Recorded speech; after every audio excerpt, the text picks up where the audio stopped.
up, let me say that this was a very complete match.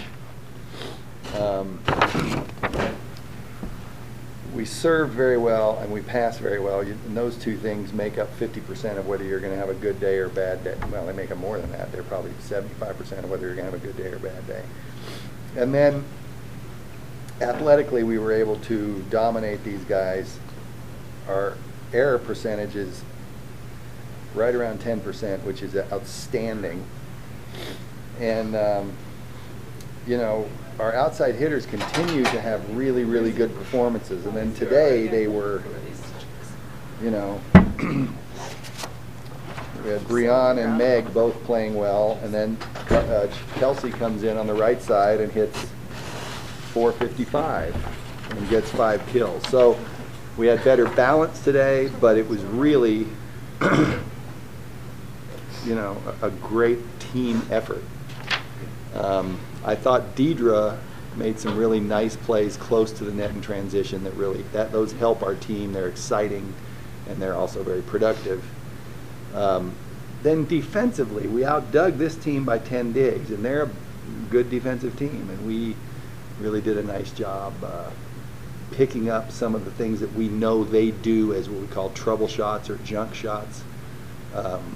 And, you know, that allowed us to convert those into points. So really this was a fantastic match for us. I think TCU is a pretty good team, and they didn't look great today, but that's because of us, because we did some things very well to disrupt them. So we had some great players doing some things here, and I'm really pleased. I think it's really important that we beat them the way we did here, because going there, we know it's going to be tough, and they're going to be more comfortable in their gym. They're not going to make as many errors.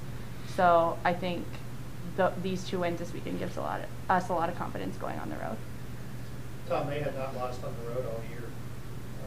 Did you just feel that you took them out of sync, or? I didn't know that. That's a good observation, Sean. We did take them out of sync. Thursday and Saturday, were 2 of our best serving games ever.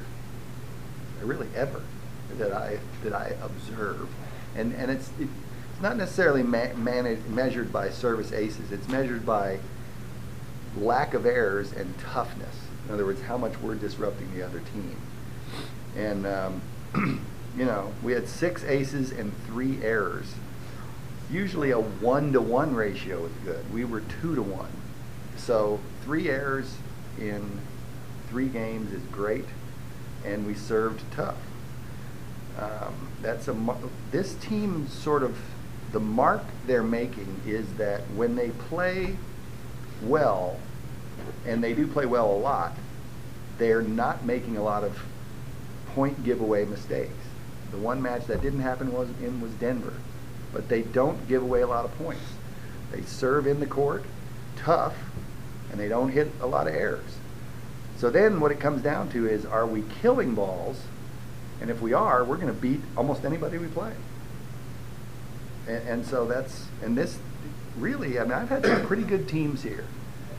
But this group statistically does some pretty darn good things. And so it's a matter of us doing that over time, home, on the road, everywhere. And if we do, we'll beat a lot of people. I know this team's taken 3 bad losses, but this is a good volleyball team. Breon and Kate, you guys both hit over 400 today. What allowed you guys to be so locked in coming out? I just kind of found a rhythm. We were just putting good balls up, and we had a lot of options when we were hitting. Definitely, and I think the pass helped a lot too. That's what starts everything. And then we were able to run middle. So. We're going to take advantage of their defense too. There's a lot of holes in our defense, and the coaches kind of pointed those out in films, and we kind of, I don't know, destroyed them in that area, I think. Kelsey, if you're sitting on the opponent's bench and they're scouting you guys, I would think that would be a difficult task, because I mean, I think I've covered you 3 or 4 times, but across the board, it's like 4 or 5 of you can get 8, 9, 10, 11, 12 kills a night. So how do you defend this?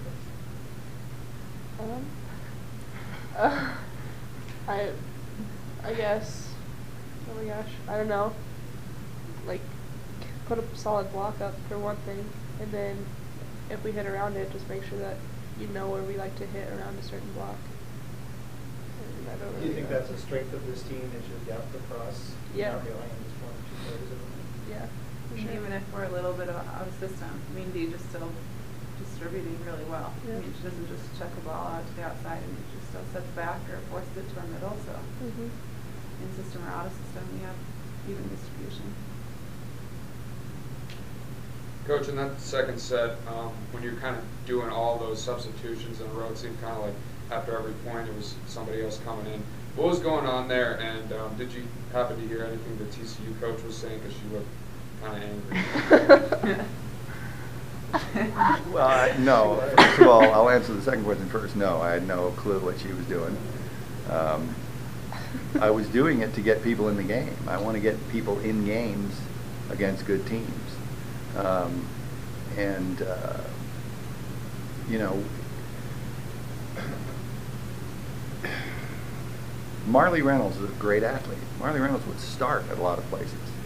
She needs to be in games and taking real swings against good teams in meaningful situations. And so Sam does too. They all have to do that. I put Kelsey in today because Kelsey had a pretty good week of practice. And I thought that Kelsey was playing, you know, Tori plays good. Tori's good. But Kelsey was hitting with a little more velocity this week. So I said, I'm going to throw her in there and see how things develop. And she was solid the whole time. So, you know, that's the way it should be. And it's a problem to have so many good, talented kids, to be honest, but it's a good problem. But it's hard to keep them all happy, and I want to keep them all happy. I want to get them in games and get them playing, and especially get them playing when it means something, you know? So we did do what we call our double sub in set 2, and that, you know, we still have to work on that. There's a reason to do that, but the reasons to do it didn't work. So, you know, we got to go back to practicing that a little bit more. You mentioned that you just kind of were more athletic than TCU. Yes. Is your team the confidence to match you guys athletically? No. Period. Well, there's not. You get 2 big wins over 2 tough conference opponents. Mm-hmm. How do you keep them letting down next game and keep these momentum going? We go into practice next week, and we push these guys, and we challenge them, and we make them compete with each other in practice hard, and we give them, you know, standards to hit in practice that are hard, so that, you know, but at the same time, what I really want to do at this point of year is only practice about 2 hours or 2 hours and 15 minutes, but make those really a meaningful 2 hours or 2 hours and 15 minutes. Okay?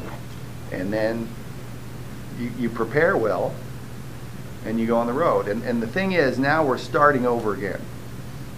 And here's the danger. We go to play Boise State, and we're like, well, we know how to beat Boise State. We just do what we did last time. That's not how it works. I'm telling you guys that right now. It's not how it works, because Sean Garris is a good coach. He will look at the things that worked for him, and he'll do them more often. So we will now go back and watch our last match with Boise State. We'll make some conjecture of what do we think he's going to do. We'll look at some of his last, you know, matches that he's played.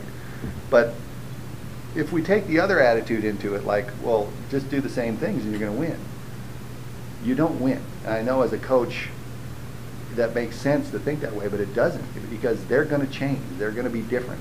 They know they can't be the same. So it'll be a different challenge, it'll be a different environment, and it'll be hard. And I mean, you know, the second half of this conference, we got to play Boise State on the road.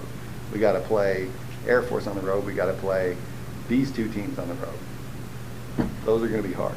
And then San Diego State, in my opinion, they may be playing better than anybody else right now, because when I watched their films against these 2 teams, I was impressed. I thought they were very good. And when they played us, they hit the ball very well. They just didn't defend us when we were down in San Diego. So San Diego State's another one that they're dangerous. So, you know, we got a lot of challenges ahead of us. And the best thing to do is for these guys to not feel like, oh, it's, you know, it's doom and gloom, we can't do it. That's not what I'm saying. They need to feel like, hey, these are new challenges. Going to play Boise at Boise is a new thing. It's not, you know, business as usual like it was here. You know, it won't be that way, and I can promise you that.